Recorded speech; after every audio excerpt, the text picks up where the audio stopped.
ಪತಿಯ ಕಷ್ಟ ತೀರಿಸಲು ಸಾಲ ಕೊಟ್ಟವನ ರೂಮಿಗೆ ಹೋದ ಪತ್ನಿ. ಇವನ ಹೆಸರು ಶೇಖರ್. ತುಂಬಾ ಬೇಸರದಲ್ಲಿ ತನ್ನ ಮನೆಗೆ ಬರುತ್ತಾನೆ. ಆಗ ಅವನ ಪತ್ನಿ ನಮಿತಾ ಏನಾಯಿತು ಎಂದು ಕೇಳುತ್ತಾಳೆ. ಆಗ ಶೇಖರ್, ಭಂಡಾರಿ ಎನ್ನುವ ನನ್ನ ಗೆಳೆಯ ನಿನ್ನ ಜೊತೆ ಒಂದು ರಾತ್ರಿ ಕಳೆಯಬೇಕು ಅಂತ ಕೇಳುತ್ತಿದ್ದಾನೆ ಎಂದು ಹೇಳುತ್ತಾನೆ.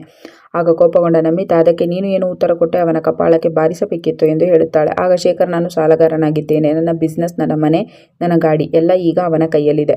ನಮ್ಮನ್ನು ಬೀದುಪಾಲಿ ಮಾಡಿಬಿಡುತ್ತಾನೆ. ಈ ವಿಷಯ ನಮ್ಮಿಬ್ಬರಲ್ಲಿಯೇ ಇರುತ್ತದೆ, ಯಾರಿಗೂ ಗೊತ್ತಾಗುವುದಿಲ್ಲ ಎಂದು ಹೇಳುತ್ತಾನೆ. ಆಗ ನಮಿತಾ, ನಿನಗೆ ಹಣ ಮುಖ್ಯವೇ? ನನ್ನ ಮಾನ ಮರ್ಯಾದೆ ನಿನಗೆ ಮುಖ್ಯ ಅಲ್ಲವೇ? ನನ್ನನ್ನೇ ಅವನಿಗೆ ಮಾರುತ್ತಿದ್ದೀಯಾ ಎಂದು ಕೇಳಿದಾಗ ಶೇಖರ್, ನೀನೇ ಈಗ ನನ್ನನ್ನು ಕಾಪಾಡಬೇಕು, ಇಲ್ಲದಿದ್ದರೆ ನಾವು ಬೀದಿ ಪಾಲಾಗುತ್ತೇವೆ ಎಂದು ಹೇಳುತ್ತಾನೆ.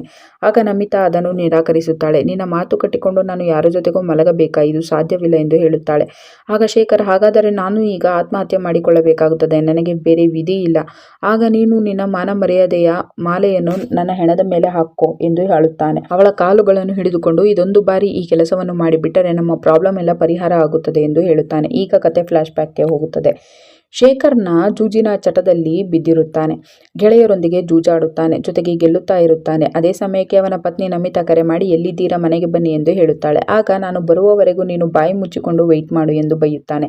ಮಧ್ಯರಾತ್ರಿ ಮನೆಗೆ ಬಂದು ನಮಿತಾ ಕೈಯಲ್ಲಿ ತುಂಬಾ ಹಣ ಇಡುತ್ತಾನೆ. ನೋಡು, ಇವತ್ತು ನಾನು ಜೂಜಿನಲ್ಲಿ ಗೆದ್ದೆ ಎಂದು ಹೇಳುತ್ತಾನೆ. ಆಗ ನಮಿತಾ, ಇದು ಸರಿಯಲ್ಲ, ಶಾರ್ಟ್ಕಟ್ನಲ್ಲಿ ಹಣ ಸಂಪಾದನೆ ಮಾಡಬಾರದು, ನಾಳೆ ದಿನ ತೊಂದರೆಯಾಗುತ್ತದೆ ಎಂದು ಹೇಳುತ್ತಾಳೆ. ಆಗ ಶೇಖರ್, ಈ ದುಡ್ಡಿಗಿರುವಷ್ಟು ತಾಕತ್ತು ಯಾವುದಕ್ಕೂ ಇಲ್ಲ, ಅದಕ್ಕಾಗಿ ನನಗೆ ದುಡ್ಡೇ ಮುಖ್ಯ, ಯಾವ ರೀತಿ ಸಂಪಾದನೆ ಮಾಡಿದರೆ ಏನು ಎಂದು ಆಕೆಗೆ ಬೈಯುತ್ತಾನೆ. ಮರುದಿನ ಮತ್ತೆ ಜೂಜಾಡುವಾಗ ಅವನ ಗೆಳೆಯರು, ನೀನು ನಮ್ಮ ಜೊತೆ ಆಡುತ್ತಿದ್ದರೆ ಅಷ್ಟು ಹಣ ಗಳಿಸಲು ಸಾಧ್ಯವಿಲ್ಲ, ಆದರೆ ಭಂಡಾರಿ ಎನ್ನುವ ಬಿಸ್ನೆಸ್ ಮ್ಯಾನ್ ಜೊತೆ ಆಡು, ಅವನು ಇದೇ ಬಾರಿನಲ್ಲಿ ಜೂಜಾಡುತ್ತಾನೆ ಎಂದು ಹೇಳುತ್ತಾರೆ. ಅದೇ ಸಮಯಕ್ಕೆ ಭಂಡಾರಿ ಅಲ್ಲಿಗೆ ಬರುತ್ತಾನೆ. ಆವಾಗ ಶೇಖರ್ ಅವನಿಗೆ ಜೂಜಾಡಲು ಆಹ್ವಾನ ಕೊಡುತ್ತಾನೆ. ಆಗ ಭಂಡಾರಿ ಆಯಿತು ಎಂದು ಅವನ ಜೊತೆ ಆಟವಾಡಿದಾಗ ಶೇಖರ್ ಭಂಡಾರಿಯ ಹಣವನ್ನು ಕೂಡ ಗೆಲ್ಲುತ್ತಾನೆ. ಇದರಿಂದ ಅವನಿಗೆ ಆತ್ಮವಿಶ್ವಾಸ ಹೆಚ್ಚಾಗುತ್ತದೆ. ಹೀಗೆ ದಿನ ಕಳೆದಂತೆ ಭಂಡಾರಿ ಜೊತೆಗೆ ಸ್ನೇಹ ಹೆಚ್ಚಾಗುತ್ತದೆ. ಅಂದು ನಮಿತಾಗೆ, ಇಂದು ನಮ್ಮ ಗೆಳೆಯರೆಲ್ಲ ನಮ್ಮ ಮನೆಯಲ್ಲಿ ಕಾರ್ಡ್ ಆಡಿಕೊಂಡು ಪಾರ್ಟಿ ಮಾಡುತ್ತಿದ್ದೇವೆ, ಎಲ್ಲ ರೆಡಿ ಮಾಡು ಎಂದು ಹೇಳುತ್ತಾನೆ. ಅದರಂತೆ ಅಂದು ರಾತ್ರಿ ಪಾರ್ಟಿ ಶುರುವಾಗುತ್ತದೆ.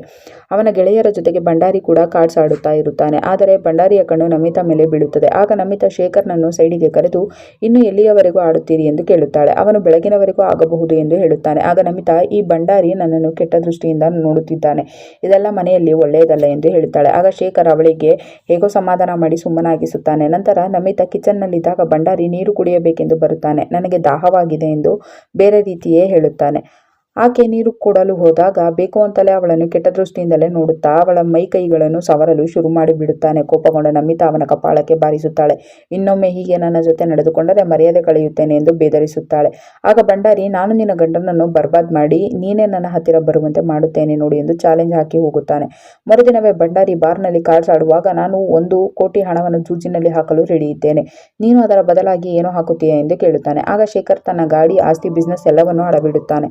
ಆದರೆ ಅದು ಸಾಕಾಗುವುದಿಲ್ಲ. ಆಗ ಭಂಡಾರಿ, ಹಾಗಾದರೆ ನಿನ್ನ ಪತ್ನಿಯನ್ನು ಕೂಡ ಅಡವಿಡು, ಆಗ ನನ್ನ 1 ಕೋಟಿಗೆ ಸಮವಾಗುತ್ತದೆ ಎಂದು ಹೇಳುತ್ತಾನೆ. ಆಗ ಗೆಲ್ಲುತ್ತೇನೆ ಎಂದು ಕೆಟ್ಟ ಹಠವಿದ್ದ ಶೇಖರ್ ನಮಿತಾಳನ್ನು ಪಣವಿಟ್ಟು ಆಟ ಆಡಿಯೇ ಬಿಡುತ್ತಾನೆ. ಆದರೆ ಆಟದಲ್ಲಿ ಶೇಖರ್ ಸೋತು ಬಿಡುತ್ತಾನೆ. ಭಂಡಾರಿ ಗೆದ್ದು ನಗೆ ಬೀರುತ್ತಾನೆ. ಆಗ ಭಂಡಾರಿ, 3 ದಿನದಲ್ಲಿ ನಿನ್ನ ಆಸ್ತಿ, ಬಿಸ್ನೆಸ್, ಬ್ಯಾಂಕ್ ಬ್ಯಾಲೆನ್ಸ್, ಗಾಡಿ ಹಾಗೂ ನಿನ್ನ ಹೆಂಡತಿ ಕೂಡ ನನ್ನ ಬಳಿ ಬರಬೇಕು, ಇಲ್ಲದಿದ್ದರೆ ನಿನ್ನನ್ನು ಮುಗಿಸಿ ಬಿಡುತ್ತೇನೆ, ಊರು ಬಿಟ್ಟು ಹೋಗಲು ಪ್ರಯತ್ನ ಪಟ್ಟರೆ ಬಿಡುವುದಿಲ್ಲ ಎಂದು ಹೇಳಿ ಹೋಗುತ್ತಾನೆ. ಇದರಿಂದ ಶೇಖರ್ಗೆ ಗಾಬರಿಯಾಗುತ್ತದೆ. ಅಂದು ರಾತ್ರಿ ತನ್ನ ಪತ್ನಿಗೆ ಅವಳನ್ನು ಅಡವಿಟ್ಟು ಸೋತಿದ್ದೇನೆ ಎಂಬ ಸತ್ಯ ಹೇಳುವುದಿಲ್ಲ, ಆದರೆ ಆಟದಲ್ಲಿ ನನ್ನ ಗಾಡಿ, ಬಿಸ್ನೆಸ್, ಪ್ರಾಪರ್ಟಿ ಎಲ್ಲ ಸೋತಿದ್ದೇನೆ ಎಂದು ಹೇಳುತ್ತಾನೆ.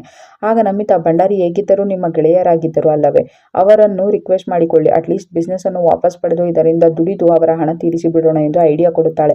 ಅದರಂತೆ ಶೇಖರ್ ಭಂಡಾರಿ ಬಳಿ ಬಂದು, ತನಗೆ ಬಿಸ್ನೆಸ್ ಕೊಟ್ಟು ಬಿಡಿ, ನಾನು ಬೇಗ ಸಾಲವನ್ನು ತೀರಿಸುತ್ತೇನೆ ಎಂದು ಹೇಳುತ್ತಾನೆ. ಆಗ ಭಂಡಾರಿ, ಅದರ ಬದಲಾಗಿ ನೀನು ನನ್ನ ಹತ್ತಿರ ಏನು ಅಡವಿಡುತ್ತೀಯ, ಹಾಗಾದರೆ ನಿನ್ನ ಪತ್ನಿಯನ್ನು ಇಂದು ರಾತ್ರಿ ನನ್ನ ಮನೆಗೆ ಕಳುಹಿಸು, ಆಗ ನಾನು ನನ್ನ ಬಿಸ್ನೆಸ್ ಅನ್ನು ನಿನಗೆ ಕೊಡುತ್ತೇನೆ ಎಂದು ಭಂಡಾರಿ ಕಂಡೀಷನ್ ಹಾಕುತ್ತಾನೆ. ಈಗ ಕತೆ ವಾಸ್ತವಕ್ಕೆ ಬರುತ್ತದೆ. ಮನೆಯಲ್ಲಿ ಬಂದು ನಮಿತಾಳನ್ನು ಭಂಡಾರಿ ಜೊತೆ ಮಲಗಲು ಶೇಖರ್ ಒಪ್ಪಿಸಿ ಬಿಡುತ್ತಾನೆ. ಅಂದು ರಾತ್ರಿಯೇ ನಮಿತಾ ಶರ್ಟ್, ಡ್ರೆಸ್ ಹಾಕಿಕೊಂಡು ಭಂಡಾರಿಯ ಬೆಡ್ರೂಮ್ಗೆ ಬರುತ್ತಾಳೆ. ಆಗ ಭಂಡಾರಿ ನಮಿತಾಳನ್ನು ಪಕ್ಕ ಕೂರಿಸಿಕೊಂಡು ಅವಳ ಮೈ ಮೇಲೆ ಕೈ ಇಡುತ್ತಾನೆ. ನಿನ್ನನ್ನು ನೋಡಿದಾಗಲೇ ಅಂದುಕೊಂಡೆ, ನೀನು ತುಂಬಾ ಮಜಾ ಕೊಡುತ್ತೀಯ, ನೀನು ನನ್ನ ಕಪಾಳಕ್ಕೆ ಹೊಡೆದೆ ಅಲ್ಲವೇ, ಅದಕ್ಕೆ ಉತ್ತರ ಇದು ಎಂದು ಹೇಳುತ್ತಾ ನಮಿತಾಳ ಜೊತೆ ಬಲವಂತವಾಗಿ ಸ್ವರ್ಗ ಸುಖ ಕಾಣುತ್ತಾನೆ. ಮನೆಯಲ್ಲಿ ಶೇಖರ್ ಟೆನ್ಷನ್ ಮಾಡಿಕೊಂಡು ಕೂತಿರುತ್ತಾನೆ.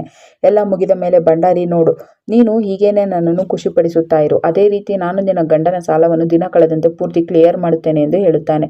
ನಂತರ ನಮಿತಾ ಹೊರಡುವಾಗ, ನಿನ್ನ ಗಂಡ ಇದೇ ರೀತಿ ನಿನ್ನನ್ನು ಬೇರೆಯವರ ಜೊತೆಗೆ ಅಡವಿಟ್ಟು ಜೂಜಾಡಿದ್ದಾನೆ ಎಂದು ಭಂಡಾರಿ ಕೇಳುತ್ತಾನೆ. ಅದನ್ನು ಕೇಳಿ ನಮಿತಾಗೆ ಶಾಕ್ ಆಗುತ್ತದೆ. ಏನು ಹೇಳುತ್ತಿದ್ದೀರಾ ಎಂದು ಕೇಳುತ್ತಾಳೆ.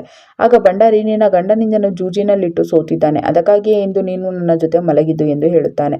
ಅದನ್ನು ಕೇಳಿ ಕೋಪಗೊಂಡ ನಮಿತಾ ಸೀದಾ ಮನೆಗೆ ಬರುತ್ತಾಳೆ. ಅಲ್ಲಿ ನೋಡಿದರೆ ಶೇಖರ್ ಇನ್ನೊಂದು ಹುಡುಗಿಯನ್ನು ತಬ್ಬಿಕೊಂಡು ಮಾತನಾಡುತ್ತಿರುತ್ತಾನೆ. ಅದನ್ನು ನೋಡಿ ನಮಿತಾ ಶಾಕ್ ಆಗಿ ಅವರ ಮಾತುಗಳನ್ನು ಕೇಳಿಸಿಕೊಳ್ಳುತ್ತಾಳೆ. ಆಗ ಶೇಖರ್, ನನ್ನ ಸಾಲ ತೀರಿಸಲು ನಮಿತಾ ಭಂಡಾರಿಯ ಬಳಿ ಹೋಗಿದ್ದಾಳೆ.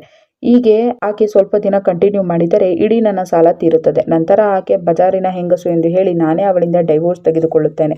ಆಗ ನಾವಿಬ್ಬರು ಸುಖವಾಗಿರಬಹುದು ಎಂದು ಆಕೆಯ ಜೊತೆ ಹೇಳುತ್ತಾನೆ. ಅದನ್ನು ಕೇಳಿ ನಮಿತಾಗೆ ದೊಡ್ಡ ಶಾಕ್ ಆಗುತ್ತದೆ. ತಕ್ಷಣವೇ ಆಕೆ ಭಂಡಾರಿಗೆ ಕರೆ ಮಾಡಿ ನನಗೆ ಒಂದು ಗನ್ ಬೇಕು ಎಂದು ಹೇಳುತ್ತಾಳೆ. ಆಗ ಭಂಡಾರಿ, ಬಂದು ತೆಗೆದುಕೊಂಡು ಹೋಗು ಎಂದು ಹೇಳುತ್ತಾನೆ.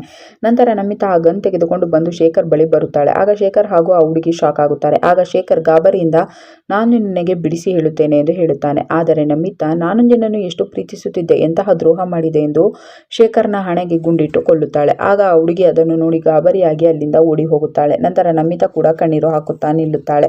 ಕತೆ ಇಲ್ಲಿಗೆ ಮುಗಿಯುತ್ತದೆ. ಈ ವಿಡಿಯೋವನ್ನು ಪೂರ್ತಿ ನೋಡಲು FWF ಕ್ರೈಮ್ ಶೋ ಎಂಬ ಯೂಟ್ಯೂಬ್ ಚಾನೆಲ್ನಲ್ಲಿ ಬೇಗಂ ಎಂದು ಹುಡುಕಿ ನೋಡಬಹುದು.